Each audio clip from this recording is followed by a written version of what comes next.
Okay, let's start. Welcome everyone Kayode to my program. The person I'm sitting down here is a very quiet person. People know him. He's one of the top person in HS in Nigeria. He has made history in the workplace safety in Nigeria.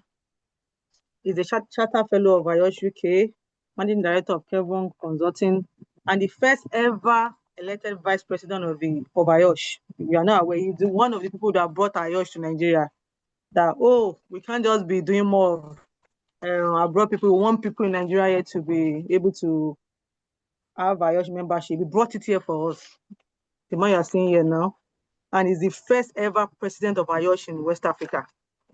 IOSH body started since 1945. So he brought it to West Africa, not just Nigeria. He has trained so many project managers, both in Africa and Europe. Most of his mission is just that he wants us to be able to think safety, that safety is not only about compliance, but about leadership. That leadership also play very important in safety. So in the next 60 minutes, we'll be able to join in from how Mr. Kayode was able to move from Futa Owerri to the global stage. Mr. Kayode, that got your investor right, Futa Owerri. Yes, you're right. Yes. How you're able to move from there, from Owerri to the global stage? Because Mr. Kayode is not our level in Nigeria. To be honest, we deal with international body. So he has also after he was in West Africa, he has also been in IOSH ESCO too, global too. So he's the man that he's a very quiet person. Most people sometimes people doesn't make noise, but he's a very powerful person. Someone that in Nigeria you need to know him. He doesn't do another thing he's doing recently is that he's doing content with his HSC. Now he's also pushing most people to that. Most of the time, what he does most of the time, he push people, he let people know what they're meant to do. So he started content in HSC very recently, and the content is always very nice. So, Mr. Kayode, thank you for joining my show. I know you have been so busy. I had to make sure that I book you. I know you're a very busy person for honoring my event. Thank you very, very much, sir. We can now start with the question now, sir. I hope I'm able to introduce very well a little bit, because I know I've not done justice to who you are, because I know by the time we continue, people will understand that these are people that you need to talk to. It's an opportunity for you to be here and speaking to him. So how does the weekend look? We are now in Saturday. Okay. I should hold on, sir. Can you hear me, sir? So I should continue. Yes, I can hear you. Okay. And so how does if there a time you want to off your video, you can do that. Maybe network or anything, you can do that. So how does your weekend look like? Because I noticed that how does the weekend look like? Well, I may say that my weekend is always very, very busy. And honestly, it's always been like that almost around the year. For like today, I'm actually in Ibadan. I was trying to make sure I get here before 2 o'clock so I can set in the hotel and set up. So as you can see, I just got here like 10 minutes to 2, even though I left Lagos early because of traffic, so that I could make this time. But at least I'm happy I'm able to make it. And it's always every week, one program, one HSC event, one mentorship program or the other, or one professional event to attend or the other. So always full pack, year in, year out. I understand, sir. But even honoring me, as in, I had to beg you for this. No, it means a lot to me. So that means, how do you now manage it with the family and everything? How do you hope it's not always more of work? I know you're a quiet person, you hardly post, but how do you do that? Well, I think for my family, they've gotten to accept me like that, and they understand that this is my passion, and they also know that whatever makes you happy, and also my family seems to be more into what I do, and they know that is my passion. And most often, I also try to create time for them as well, especially on a Sunday, as much as I can. And once in a while, I try to spend time with them as well. So there are some days that I just try to book some days off and just focus on the family. So, but we're managing. Yeah, it's kind of difficult, but it's something we just have to do. And so it won't be as if you are pushing more of money. Family is also very important. We're looking up to you. Yeah, I'm balancing both. To be honest. But I think for my family, they know that what we do is to protect life, and whatever I'm doing is also towards the development of people, making sure that we are doing all we can to the advancement of our profession. And naturally, my spouse, for example, had also developed a health and safety interest. And so when she speaks now, she understands where we are coming from. So I think we are aligned as a family, and basically everybody knows that it's a joint collective contribution, and we are working together as one on this. So that means one way or the other, your family has influenced your approach to safety. So I didn't get that. I said one way or the other, your family has influenced your approach to safety. Yes. They are open to my approach to safety. And I think it's a good thing because even at the family level, they're also able to apply the knowledge on our everyday living as well. How we manage the children, the kitchen safety, how we manage even the house, how we make sure that we're able to protect and ensure that the house is kept safe, basic housekeeping. And I think it's good that I'm also able to see how the knowledge our day-to-day profession is applied even in our home as well. Great. So my concern is just that you are very quiet. You know you're a very quiet person. You don't really shout more like you are. So, the kind of opportunity you have and the kind of knowledge you have, if you are really shouting, most people will have known. Why do you decide to be quiet? That's my own concern. Why do you always decide to be quiet? You don't like. I don't see more of you. You know, when it comes to all these webinars, I hardly see you. Why? Most time you are always very quiet, and most time I know you are doing great, very very well. So why do you decide to be more of a quiet person? Well, would I say, well, okay, let me put it this way. I think you agree with me that there was a period in my career that I was really very visible. You could see me everywhere for most webinars, most events. I tend to be a speaker on almost all the events in Nigeria and even outside, which I still do. But I think what I focus more on now is around developing people. I believe that we should create room for more young professionals to be visible out there, while we stay at the background and support and mentor them. I have a lot of people that I mentor that are even speakers in some of these events that you talk about. I know a lot of my mentee that are speakers in one or two events, in most of the events in Nigeria and even internationally. So there's a lot of engagement as well. For example, I lecture with University of Port Harcourt. That takes my time on the part-time lecturer. I also lecture at Federal University of Petroleum, Efurun as well. So that's one. I also had to manage Chevron Group as well, right? Nigeria, Ghana, and the UK. So a lot of pressure, a lot of work, a lot of leadership responsibility. So I spend most of my time mentoring, coaching, leading the team, and also pushing a lot of young ones out there to better represent us. I believe that at certain times as a leader, you have to allow other people to be at the forefront as well. So that's me. And if you look at what we've done with Ayosha as well, when I started Ayosha as an informal network group, it seems like my face was all about Ayosha. But at the time, it became West African network group. I had to step back as well. We have to allow other people to lead. We also need to give people other opportunities as well to go. And we cannot do that if we want to build the profession based on my principle. It has to be a collective effort. We must support people to be more visible, be more visible out there, to be able to build more leaders. So that's just me. So my quietness is not like I'm not doing a lot of work. I'm doing much more work than I used to, but it's just that it's more at the background stage now. So while allowing others to be more visible. If you look at some of the content, you mentioned Kevin is doing a lot of work at the background. I spend a lot of time reviewing what they do, sitting with them, setting up strategy, what they should do.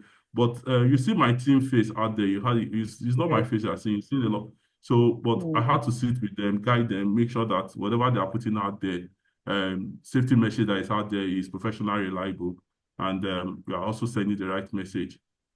So, in summary, what you just said now is that you are doing the work at the background, and you have people that are being seen, so you don't need to be seen. You can see them through the people outside. Is that what you're trying to say, sir? Exactly. Yeah, because to be honest with you, most people don't. Most people are like, say, I say, you don't know, this man is a very, very intelligent person because I've dealt with you one-on-one very well. So I know you very well. So if people hardly see you, most of them, they don't know until when they know that until when they see you in all this conference, that's where they get to know that I said, no, this man is very, very, very, he's very, very interactive because I've had one-on-one with you and I've really gained a lot from you. Thank you, sir. Because when I'm talking about this profession, so I can actually say that you're also one of the people that actually helped me to actually build my career too. So, sir, Thank you. yes, sir. So, why some people will be surprised? What would some people be surprised to learn about you aside safety? Outside safety, what would people be learning to surprised about you apart from safety? I know some things Okay, about you. Before I said that, I know one day I was viewing your status, I saw the way you are dancing, the video and everything. I said, there's life. I was like, the way you were dancing, I said, you were dancing non-stop. I said, I'm like, oh, this video, you understand? So I know I've done one. So I want people to know more about you apart from just safety. Okay, so I think I would say that one thing people might not know about me is that I'm quite very sociable.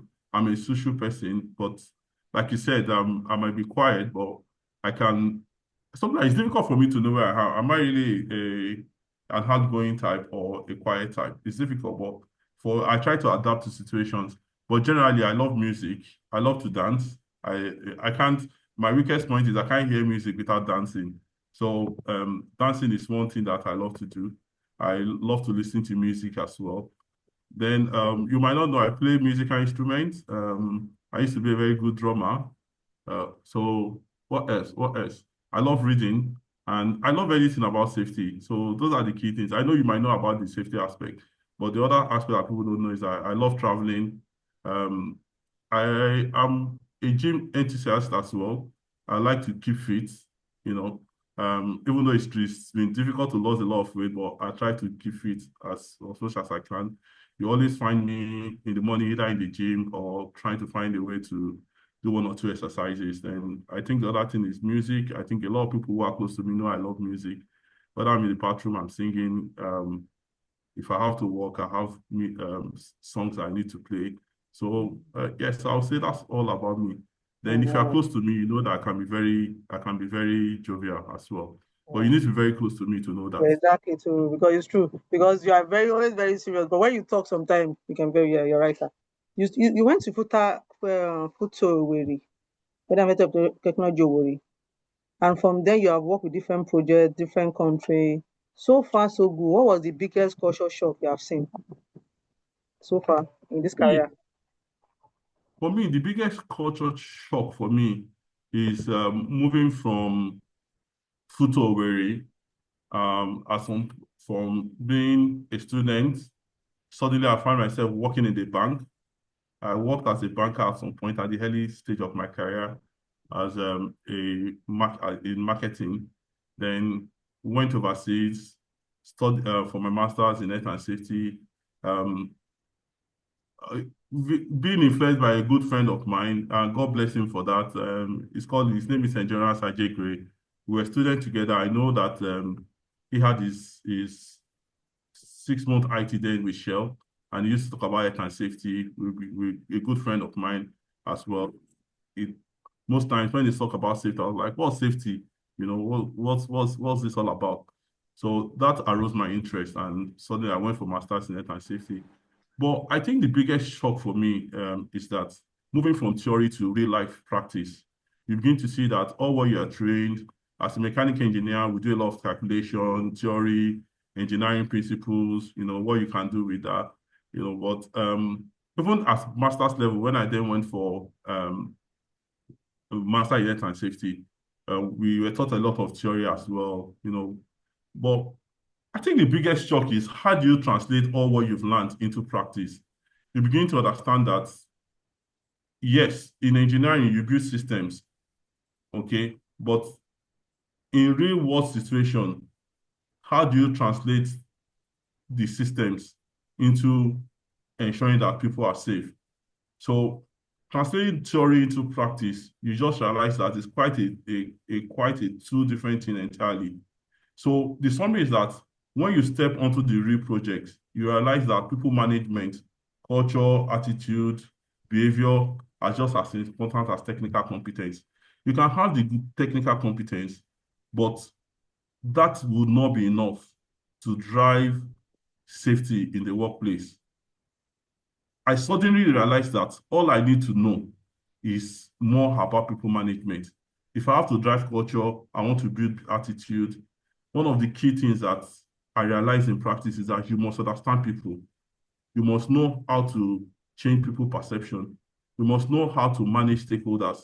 So I just suddenly realized that, yeah, I have a lot of technical knowledge, but that's not enough for me to be successful in the real world.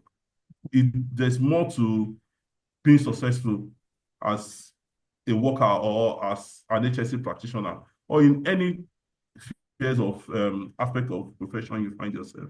I think that's just the biggest shock for me. So the summary is I just realized that human management of stakeholders, and having strong interpersonal skill is very important if you're successful in this real world. Yes, even people management also, I'm also learning every day because it's tough. Because as long as you change industry, you change company, you are seeing different people to manage, and sometimes it can be very tough. So how are you able to manage that? Can you just give us some like few sentences on how you're able to manage people when it comes to health and safety? Okay, so what I used to tell, one of the things I discovered very early is that many organizations see safety as an obstacle rather than a business enabler. Okay, so for me, coming from an engineering background, okay, I initially assumed that everyone would naturally prioritize safety because it protects lives and projects. But I suddenly realized that in reality, productivity, pressure, deadline, especially cost concerns, often compete with safety decisions. Okay, so that experience changed my mindset and taught me that leadership communication, influencing a critical operational health and safety tool that I need to be able to change the mindset of people as well. So what do? I try to both at business level and at individual level for for people who have worked with me or people I've supervised or managed or lead, what I do is that first thing I always try to make them understand is that yes, you can learn these technical skills, which is very important. It gives you the foundation. But one of the things you must also learn is that you must also learn those interpersonal skills for you to succeed as well. Then, of course, you need to learn how you manage people. You need to also commit to continuous professional development, even as an individual. You must continuously learn, you must continuously build, network with professionals within the network as well, within your profession, and also continuously learn good practices. And that's the only way you can grow as a professional. But in terms of changing their mindset, one of the things I've always done in terms of changing mindset is to bring them back to say, okay, these are examples of examples of behavior A, and these are examples of behavior B. These are case studies of what has happened in the past within the industry. What are the causes? I allow you to analyze it yourself. Come back to me and tell me what could have been done differently. So I allow people to have a mindset of thinking. They think it through, come up with your own solution, and let's discuss it. I don't give you information just like that. They allow you to test, to have access to those information, review them, think it through, come back, and let's discuss what could have been done differently, or what did we get right, what didn't we get right, and how can we improve on this. So when we sit and discuss it, people begin to have a rethink and begin to see the reason why they need to change their mindset or change their behavior and change their perception as well. And you need to keep encouraging them. You need to keep mentoring, and you need to keep showing them ways and different ways of doing things. And when they come into challenges as well, you don't just offer solutions. I try to let them say, okay, there's a challenge. So what do you think will be the solution? And how do we go around these problems? If you feel safety is not important, why do you think safety is not important? Why do you think this thing was done in this way? Why is this hazard not managed? Why was it not managed? And if it's not managed, what could have been the consequence? Or maybe there's none. But if you feel there's none, can we go back and check if there's anything that's happened in the past relating to this similar hazard, and what was the consequence for those who were involved, and what could have been done differently? So we think it through, and I think with that, I've realized that with that, if you allow people to test their brain, if you allow people to think things through, they will most likely make their own decisions and see things clearly. And most times, it's a better way of changing attitude and behavior of people. Thank you, sir. That's my opinion. That's very, very, very, very informative. Information is very, very clear, loud and clear. So you from mechanical engineering to health and safety, did you work before you were a consultant, or you just moved to a consultant straight? Do you have your company trade, or how do you just move? Do you work? How do you move from mechanical engineering? Do you practice as a mechanical engineer before you move to health and safety? It's not even that in HSC because you are doing everything. Because sometimes see on your platform that you have so many things to do. Is we are above HSC because you I noticed that there's one time I even see that you're doing driving school. Do you have driving school, right? Do you Yeah, have a yeah, driving? Yeah, we go I to know. driving school. So Yes, I we have know to go that you driving are school. all business, everything. It's not about HSC alone, like global project money, anything. I know. So I know. So how do you pass as a mechanical engineer before you now move to HSC, before you now become a consultant? So how do you move around everything? I want to know. Okay, so my journey is a bit kind of interesting, really. I did mechanical engineering. I came out with a 2-1, so I did well.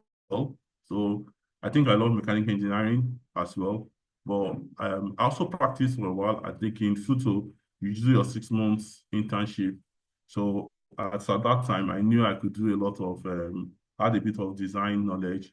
I was very good in use of AutoCAD.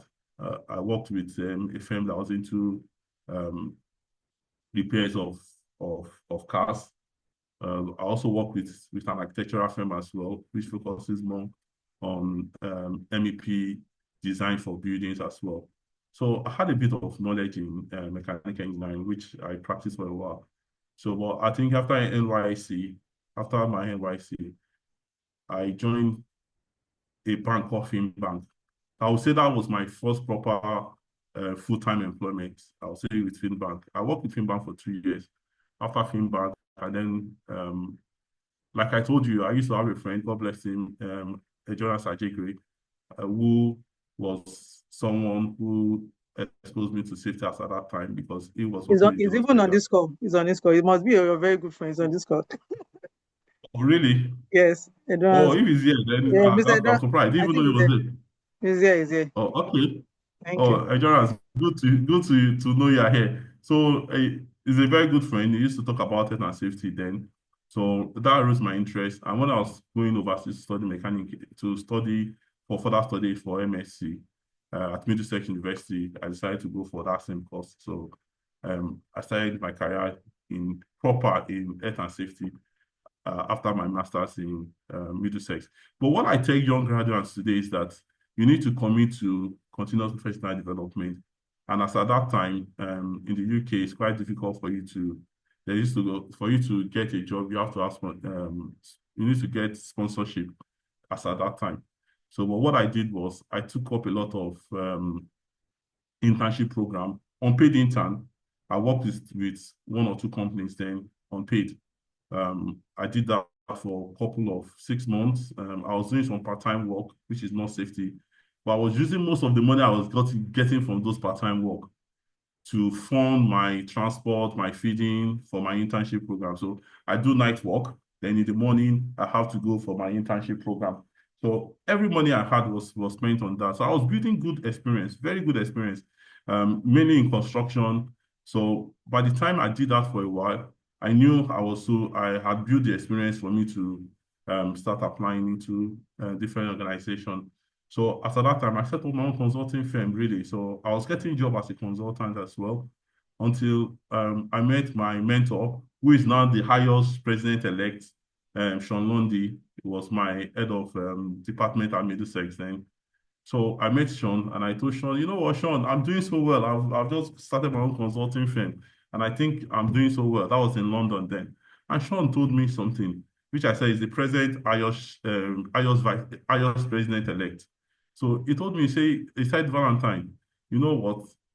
Why not work with a consulting firm? I know you started your own consulting firm, but I would advise you start working with a consulting firm first. That will help you gain more knowledge in health and safety. At least you understand a lot of things, how they do bidding, how you can, consulting involves a lot of things, marketing, technical knowledge, management of your clients, how you do your pricing, and a lot of that. I said that will help you. So rather than just starting, yeah, why not? Because you learn a lot from them. Then over time, when you build experience, you can go back and continue your own consulting. I said, really, thank God I took the advice. So I went back and joined, had an interview with Turner and Townsend, TNT, and I got the job in London then. So when High Street in London. So I worked with TNT for a while. Very reputable organization. One of my best, it gave me my foundation in health and safety. And I never regretted it. I never regretted it. So it was there I learned proper consulting, HSE consultancy. So I used to work as a CDM coordinator, managing different projects across London. We used to work as a CDM coordinator. We support the clients and sit on the client side to coordinate HSE between the principal contractor and the subcontractor and the designers as well. So I did that for some years, came back to Nigeria, joined a company in Nigeria. I was invited from the UK to Nigeria to join a company as well. I worked with that company for about 2-3 years as well. Then after that, I started Kevron Consulting. I reactivated, so Kevron Consulting has been in existence, but I reactivated the company back again. So we became operational fully. And that's what I've been doing since then.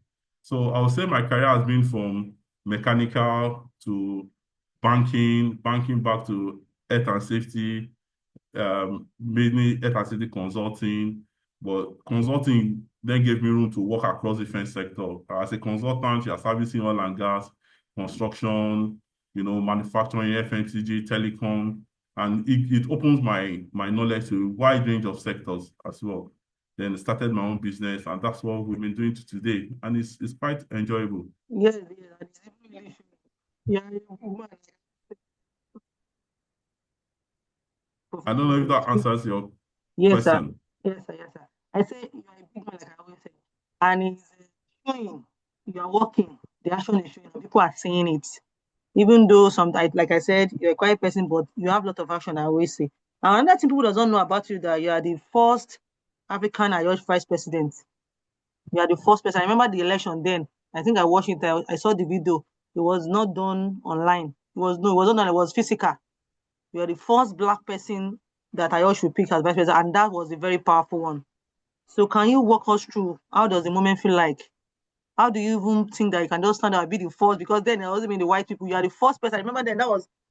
So how do you were able to just know that you can actually stand in between the UK people and tell them that you want to be the vice president for Ayosh, and as a Nigerian Africa, how were you able to do the voting and everything? How were you able to convince them that they should vote for you? Okay, so honestly, I did not start with the ambition of becoming Ayo's vice president. Okay, I think when I relocated to Nigeria, when I was in the UK, we used to have the branch meeting then.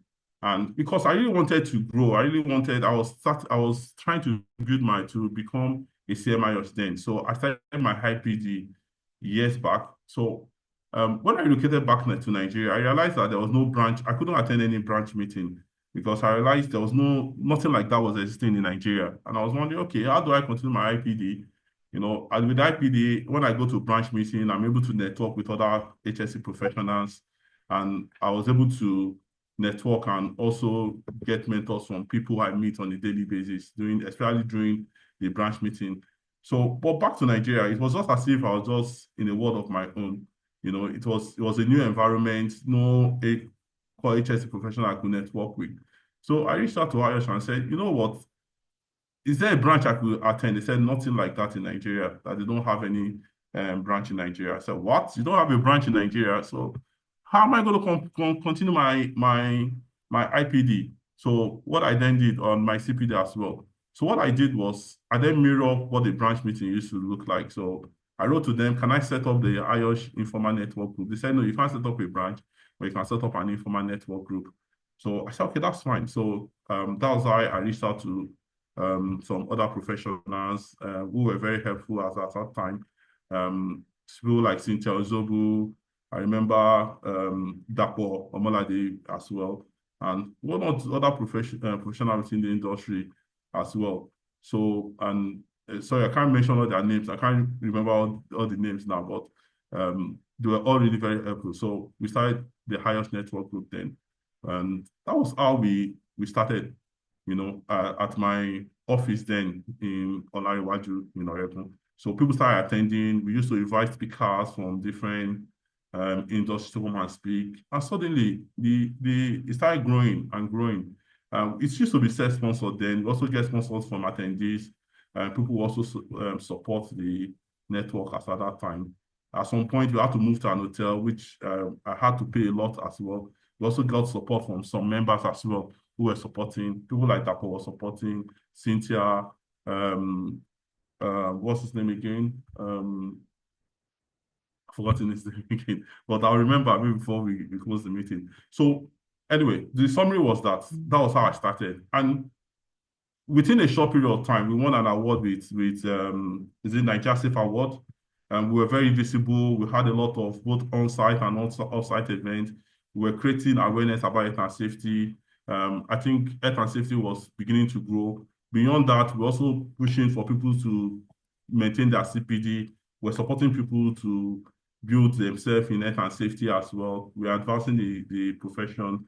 We're also encouraging people to develop their membership in HIOS. You don't just sit as technical members. We have sessions to support people to become chartered members. And to be honest, as at that time, being a CMIOS was not this popular.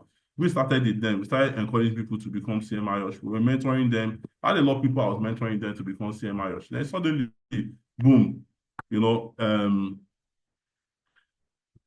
I started seeing the effect. We're seeing a lot of membership from Nigeria. We're seeing a lot of people becoming from technical members. A lot of people were becoming graduate member. Some were progressing to becoming chartered member.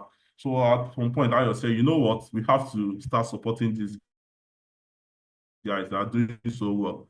So we started getting, and as at that point, even when IOS Council, nobody were really coming for IOS Council meeting then. So I started encouraging people, you know what, there's an advert from HIOS to become a council member. Let's apply to the council member. If you want to be, Africa must be part of it. We have to have our voice at HIOS council meeting. I put myself forward, some other Nigerians put themselves forward. Luckily, of course, our visibility was there. Our members were able to vote because we now had good members in HIOS as well. Then with the support of other people internationally, I was appointed into HIOS Council. That was how I became the first African to be on HIOS Council. So when the opportunity came to contest as HIOS Vice President, as well, I put myself forward. And I became the first African to become HIOS Vice President. That was how I got elected into HIOS.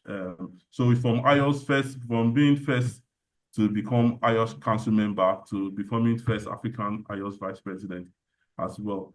So it wasn't an ambition that I'd not from the beginning, but I think it's just based on from contribution, and I think people just saw what I was doing, both locally and internationally, and having served on committees, having served on HIOS Network Group, and my focus is on adding value, trying to make health and safety more professional, more visible in Nigeria. My vision was to see a Nigeria where we have a lot of health and safety professionals. Okay, I believe that my voice represented not just me as at that time, but more about emerging safety professionals globally. So when the announcement came, it was an emotional moment for me because for me, it represented more than a personal achievement. I think it symbolizes possibility for Africans in the global health profession. And it reminded me that competency, consistency, contribution, selflessness, and continuous value adding and building people can have a positive effect even on you that is doing that as well. Thank you. Yeah, you've really done well with the IOSH because I can assure you that you are one of the people that actually you are even the person that make us know IOSH in Nigeria, to be honest with you. You really did very. And Nayosh, they are always very, very proud of you. Because most of the time, when I listen to some meetings, I notice that. And thank you for that. But when you said when you came to Nigeria that you did not see, why don't you join ISPON then? Were you not joining ISPON? You said there's no, we have our ISPON now because I've joined ISPON in 2011. I think it was after my NYC, when I was trying to work then. I think I joined ISPON. Why you said that? Why don't you join ISPON then? Why? Yeah, so I must say and that yes, yes. Before I go further, are you currently a member of ISPO? Yes or no? Okay. So before I answer that, I want to say that yes, I will say that I started the iOS network group, but I must actually give credence to others who supported us. Okay, so I know people like Cynthia Ozobu, Takomolade was very visible and very supportive throughout the process. I also know what's his name now? Oh my God, I seem to forget their names now. Even Kemi was supporting us was very supporting. I think he's the present Ayosh yes, so Kemi is nominated. our president. Yes, Kemi is now the president. Then my very good friend, I handed over to him as well. You know, Temitope. Temitope Mudele. Temitope Mudele. Then we used to have someone who is present in the UK now as well. I remember his name. So we had a lot of good people who supported us as well. So so I must also give credence to them because without them you can't work alone. Okay, so we had a very good team, and those teams were really very helpful in making us succeed as well. So you now answered what my question about ISPON. Don't worry, don't talk about move on. Okay, so for ISPON, what I would say about ISPON is that we're a corporate member of ISPON. Okay, my company is a corporate member of ISPON. And if we're a corporate member, it means that we are under the umbrella of a corporate membership. Okay, so I will not, for me, anything for the advancement of safety in Nigeria should be embraced as well. Whether it's ISPON, whether it's ION, whether it's Nigerian Institute of Safety Engineers, everybody should just do what they can to advance safety in Nigeria as well. So, like I said, the summary is that Kevron Consulting is a corporate member of ISPON in Nigeria as well. So we recognize the work they are doing. We know that we cannot operate in Nigeria locally without supporting our own local. When I use the word local, I mean because they are present in Nigeria. It doesn't mean local in this context. It's saying that they are based in Nigeria. So we have to support our own as well. And I encourage everyone to join ISPON. Yes, so thank you. This is not an ISPON campaign program. Sorry. So who mentor you early in this profession? Who mentor you? Do you have a mentor? You don't have a mentor, or you just start off? If you ask me if I want to pick my mentor, I'll say the first person that I see as my mentor is the current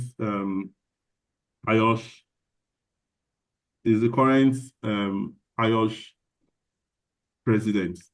Okay, elected president. I think he will be the next president or so. So that's Sean Lundy. He was my tutor at Middlesex, the head of Health and Safety Department then at Middlesex. So it was someone that I used to go to for advice. He also supervised my final year project then during my MSc. So it was really a mentor to me then. Then I also had one or two persons I go to once in a while, but I think he's the main person I will call my major mentor. Okay, sir. So then it might not be from your mentor. Have you had any advice there? Then give any advice then that you ignore, but now you now appreciate it? Back then when you're just starting this career, that you ignore it, but you now appreciate it. You have no, please come again. Do you have any advice? Back then when you're just starting this career, have anybody give you any advice that you ignore, but you now appreciate the advice? Okay, that I did not follow, but I now appreciate it. Now appreciate it. That, oh, this person actually was saying, maybe you know, based on your experience so far.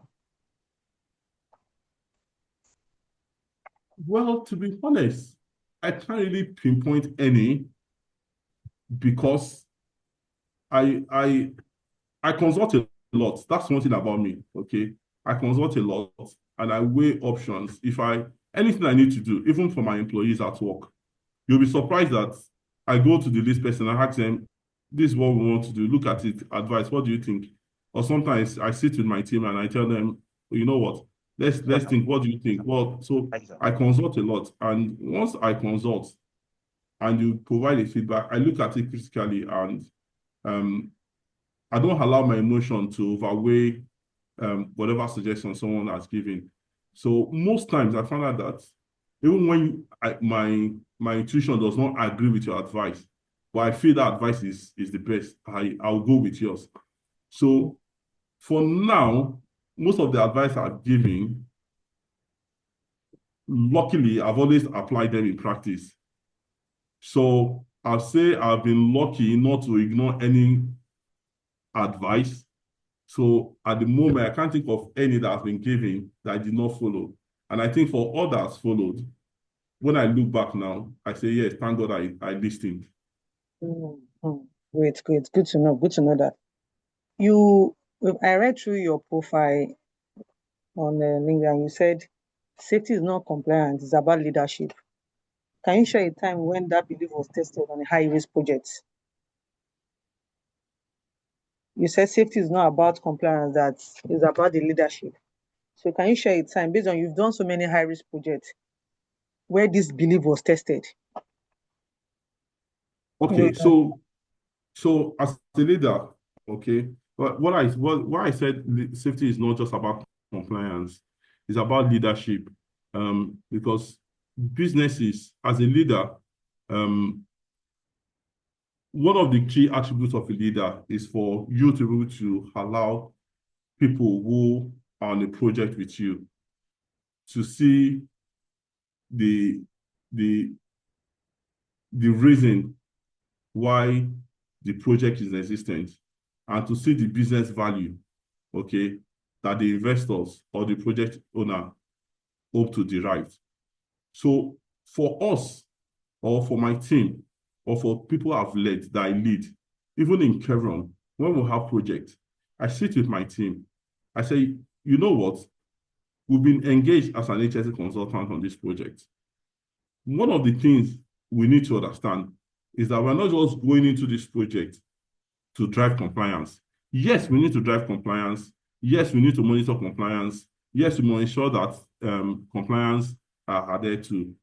But one of the things that we must try to understand is that what value does the client wants to achieve from this project? What is the value they want to achieve? Driving compliance is not enough. Could it be that they want to ensure that they maintain their reputation? Could it be that the value they intend to achieve is to ensure that no life is lost on the project? Could it be that the value they intend to achieve is to ensure that this project is built so that people can make use of the facility safely and ensure that this facility outlived the purpose why it's built? So we must understand those values. And for a leader, you must be able to bring in your people to key into that vision and understand the reason why health and safety is not just about compliance, about having the business owners, the innovators, the investors to create value as well. So for me, I feel that our contributions as health and safety practitioners is to drive business value and to ensure that the client is able to achieve at the end of the project the safety value that they intend to achieve before the project commences. So, and being a leader, it is my responsibility to make sure that I train my people, I build them to be able to see the end, to have the end in mind, to understand that we are not just compliance-driven personnel, but we are value-adding personnel. We are adding value to the business. We see our projects, we see ourselves as business enablers. We don't see ourselves as a cost entity. So, as a leader, you should be able to make your team see that vision and be able to key to it and make sure that they're able to achieve that goal as well. So that's why I said that safety is not just about compliance, it's about leadership. Because if leadership fails, the project will fail. If you as a leader fails, you are not leading by examples, people cannot understand why they're on the project. They are there, but they don't understand the business value they are driving, they are creating. As a leader, you should be able to sit with your team and say, for the first quarter, what have we done? Okay, we've driven compliance. What is the end goal of that compliance? For this first quarter, we've been able to save life. We'll be able to make sure that people go home the way they came to work. At this first quarter, we'll be able to see that we'll be able to maintain the reputation of the organization. Even at the time we're getting the project, what is the project objective? Do we even understand the project objective? If we do, have we met them? So these are the kind of discussion leaders will have with their team as well. And should be able to support them mentally, emotionally as well, so that when you have people working for you, you are not just driving them, but you are also motivating you as a motivator. They see you as someone they look up to. And as a leader, they see you as someone that the behavior you exhibit, the attitude and behavior, okay, that you demonstrate is something that they will also love to become. So mentally, we also know that as a leader, that what we do will always be a reflection of what people working with us will become. So, in summary, one would say that safety is not just compliance, but it's leadership. It means that as a leader, you must build people that think about value addition. You must build people that think about the objective of the project, not the fact that they just want to drive compliance. Thank you. That's a very wonderful comment, sir. So look at Nigerian safety culture now. If you look at it, where do you see us in the next 10 years? And what do you think is holding us back right now? Well, I think I believe that in the next 10 years, there'll be a massive improvement in safety culture in Nigeria. I think there's been a massive improvement in safety in Nigeria. And I think all what we are doing, we are beginning to see the benefit now. Look at how the IOS Networks Group has advanced to become the West Africa division as well.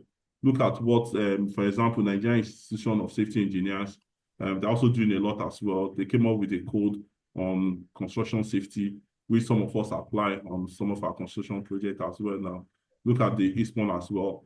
Look at what the Lagos Safety Commission is doing as well. So yeah, it might not be perfect, yes. The Minister of Labour and Employment, yes, we might say that there's a lot that needs to be done. But I think there's no time every week that safety initiative is not being put forward out there. We're seeing a lot of safety programs. We're seeing a lot of conferences, weekly technical programs, technical talks as well. So I think the safety culture in Nigeria is gradually improving. We're seeing a lot of publication in health and safety as well. We're even seeing in the Nigerian educational system. I lecture with Uniport. I also lecture with Federal University of Petroleum as well on health and safety. So we are seeing a lot of students going into this profession. Some are even taking it as academic career as well. So the message is more, the message is out there. There's a lot of communication on health and safety. You go on LinkedIn, you are seeing write-up on health and safety, even from Nigerians as well. So I believe that in the next 10 years, we would have developed far beyond this. You can see a lot of young people coming up with a lot of programs. Even in the advancement of AI, AI is also helping a lot as well. We are seeing our young people coming up with more sophisticated software that are HSE with HSE initiative that can help us solve some of the solutions, some of the problems we are facing in terms of data collection, in terms of reporting. We now have a lot of programmers that are focusing more on providing safety solutions. So I believe in the next 10 years, we are going to be having a massive explode in safety development in Nigeria, which we are seeing at the moment. We also see more qualification in Nigeria at the moment. We can see beyond the Bosch now, we are now having the highest level 6 being introduced in Nigeria. We're having the highest level 3, which is also, so even in terms of qualification, we are seeing a lot of variety of qualification. You don't just need to have Bosch again, for you to have to become maybe a graduate member of IOS. You can do the IOS level 6 to become a graduate member of IOS as well. You can also do, it's not just about IGC anymore. You can then do the IOS level 3 to become a technical member of IOS. I also have some other MVQ programs that are coming up. So in terms of qualification, it's widening up as well. People are becoming more aware. Companies are getting more serious with health and safety. You see a lot of companies going for ISO certification now. You begin to wonder, where did they hear about these things? Companies don't want to deal with people who are not HSE minded as well. A lot of companies are saying, if I must do business with you, you must show that you are responsible. I want to see your ISO certification.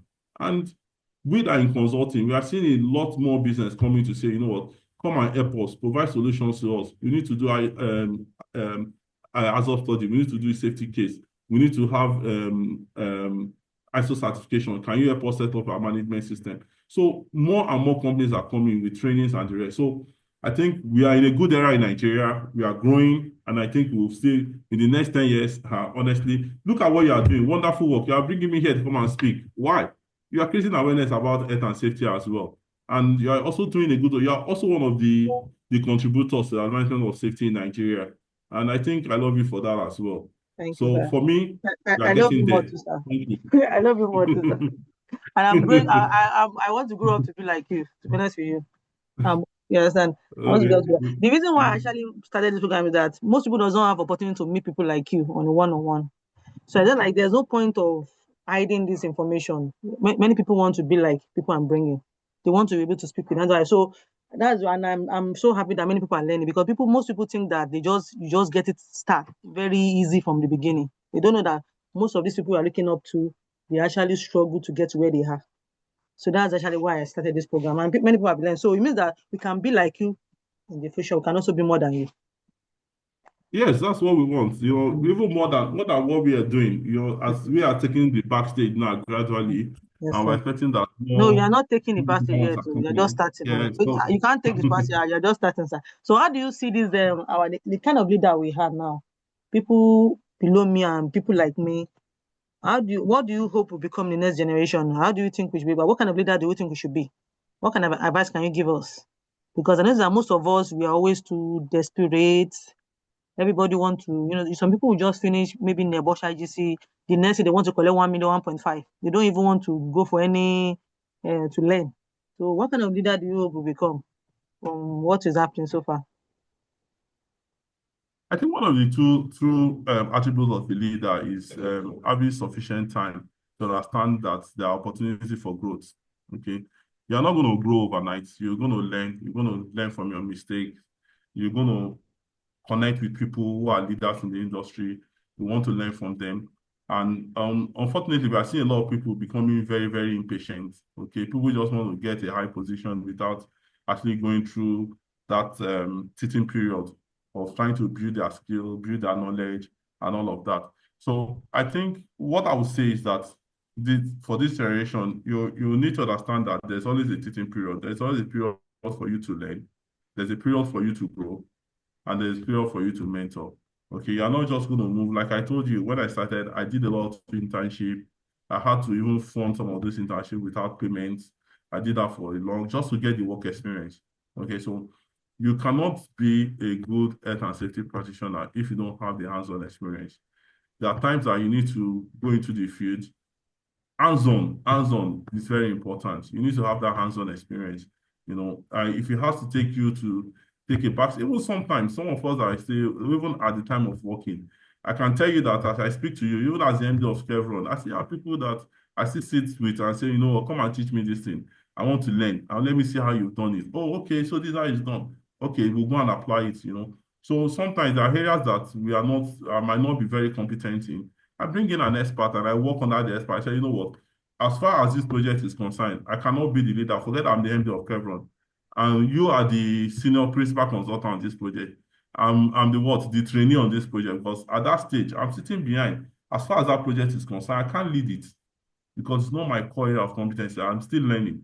Okay, so we bring in an expert in who leads. I sit back and learn and see what he's doing. And I do 3, 4, 5, 6 times with the person. I can then come back. So in future, I can come back and say, yeah, I've learned it, I've seen it, I've applied it, and I know what I'm doing. So I think for present leaders, we need to have that hands-on experience.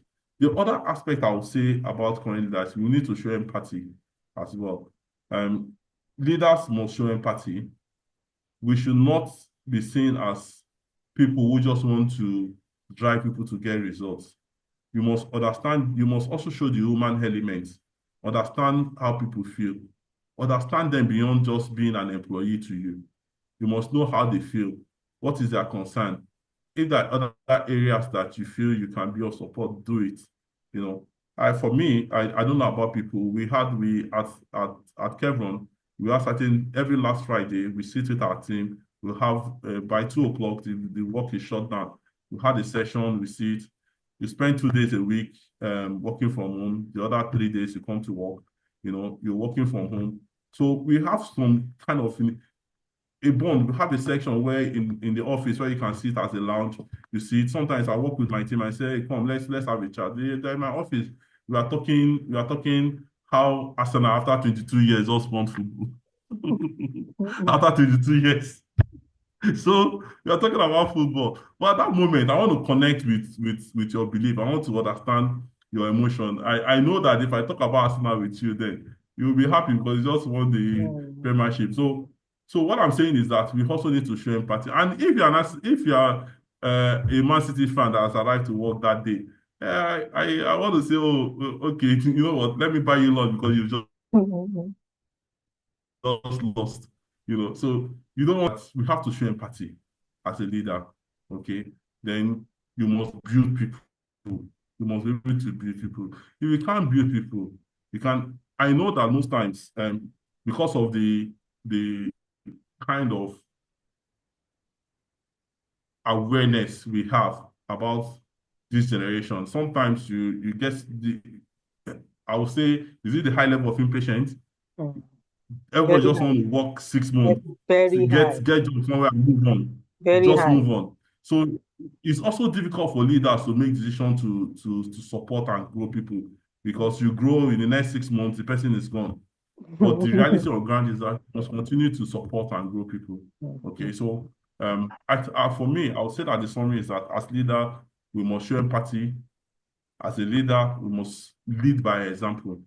You must walk the talk. Don't be a leader that people see that, oh, don't do what I say. Okay. Just don't do what I do, but do what I say. No, you must be able to do what you do. You must understand that as a leader, people see you, they mirror what you do. And they see so the 3 areas I'll say the kind of leader this young generation should be. Empathy is very important for me. Building people is very important for me. And I think for this generation, you must be a very patient leader as well. You must be very patient. Try to understand people you work with. And I think if you understand them and you'll be able to use that understanding to create systems that will work for you and your business. Oh, great. So if we're not in safety, what will you be doing? What profession will you be doing? We're not in safety. I'm not in safety. I think if I'm not in safety, to be honest, I'm sure you don't want to hear this. What will you do? Every day. What's that? I'll most likely be maybe a musician, maybe music, or be a dancer. Maybe you'll be singing Fuji. Or be dancing for maybe I'll be a dancer. Maybe I'll be a dancer, maybe, or a musician.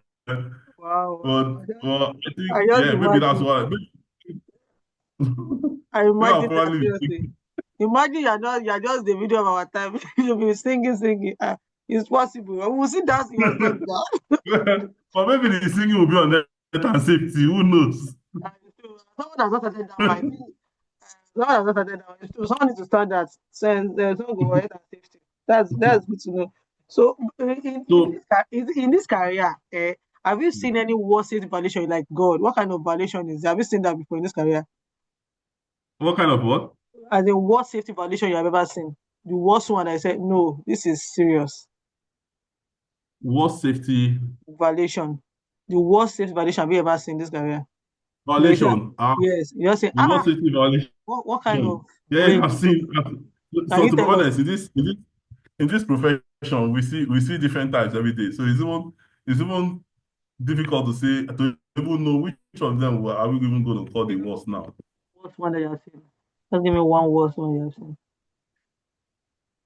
Well, I think most of the ones I see that I will say is very um that I will consider the worst is not on my project, okay? But sometimes I will say that when I drive through through Lagos, okay, through some streets in Lagos, and you see these guys walking at height, no fall protection system. This guy walks like magicians. You see them using bamboo as scaffold, no PPE, and these guys are walking at height. For me, it breaks my heart a lot because sometimes you just wonder that if somebody can invest this much amount of money on a project like this, you see as high as 10-story buildings, and you see guys with bamboos just walking around without the basic elements you won't even see. Sometimes I stop by, I just, I'm just helpless because I don't even know what to do. I've taken some pictures like that in the past, and I'll just call one or two persons in Lagos State Commission. Please, there's this project I just saw on this road. Can you guys just find a way and visit this site and find something to do? Not about shutting them down, but is there a way we can even speak to the conscience of the guys that owns this project to please, or the contractor to please do the right thing? Okay, so that's the only way we can build the system in Nigeria. Honestly, I think the enforcement needs to do better. But in terms of safety violation, I would say that I see that on a regular basis in some projects across Nigeria, not just in Lagos State. So I feel we need to do better. Great, great. So if you were able to have opportunity with like 1 minute with every CEO in Nigeria, what would you tell them about workplace safety? What are meant to understand? Can you hear my question, Please sir? come again. I say if you had the opportunity to speak to CEO in Nigeria, what's one thing you would tell them about workplace safety? You want them to understand?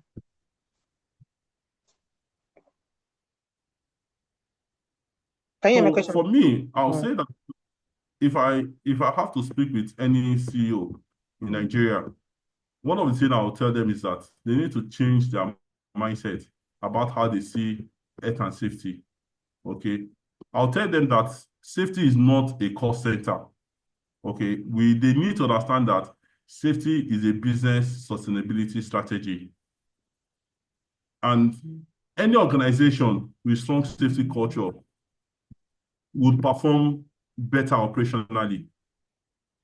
They'll most likely retain talent better, build strong reputation, and reduce losses significantly. So except they have the understanding that safety is not just a cost center, but a business sustainability strategy, that's the only way they can build a more reputable business. And that's the only way they can retain their talent. We've seen a lot of CEOs saying that they are losing talent, their reputation is being impacted, they're experiencing a lot of losses. You will experience losses, you will lose talent, except you begin to see safety as a business sustainability strategy as well. And a company's attitude towards safety will reflect in the attitude towards these people, especially when workers feel they are not protected. They will not give you their best. But when workers feel protected and valued, naturally productivity will improve.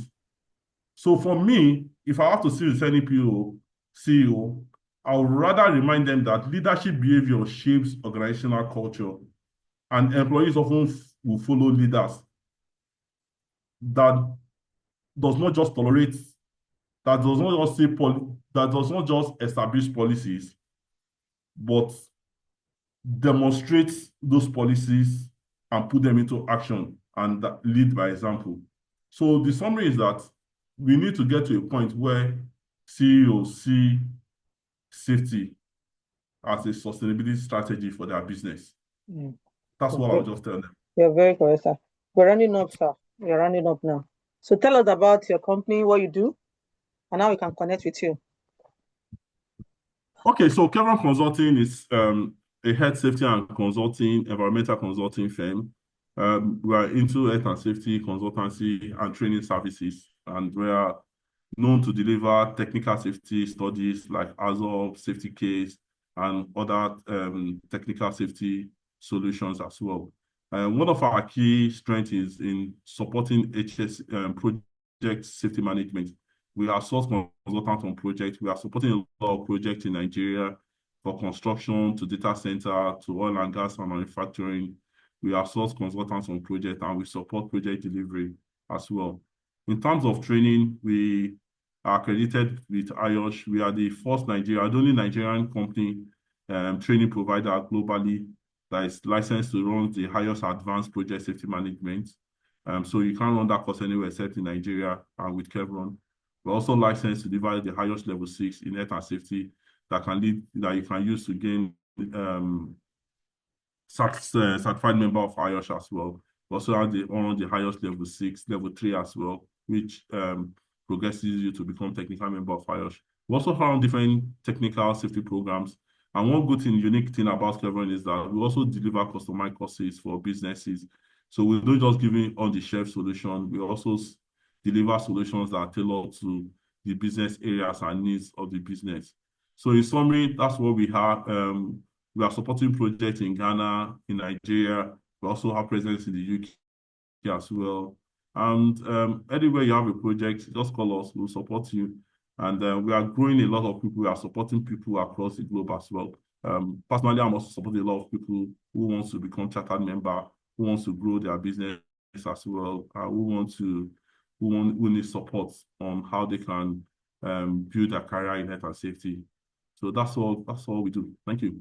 Yeah, that's what you do, but it's a great thing you're doing, sir. Do you have any book that changed your thinking? Or you don't read have any? Do you have any book that have changed your thinking, or you don't read book? No, that's every reading of book is what I do all the time. So, but I think for me, I won't pick any book. But there's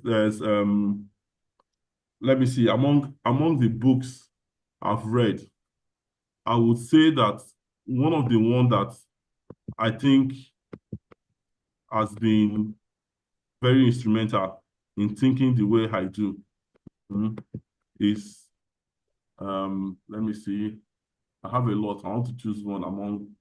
Because I know that people, you can give us like 3. Give us like 3. We have people that want to, people, sometimes when you see people that are doing well, you want to read the way they are reading so you can be like them or more than them. So you can give us like 3 books you can read so that at least it will give us the knowledge of how you're also thinking. Okay. So I don't know if somebody, I will say that you should go and read the 7 Habits of Highly Effective People. It's very, very important.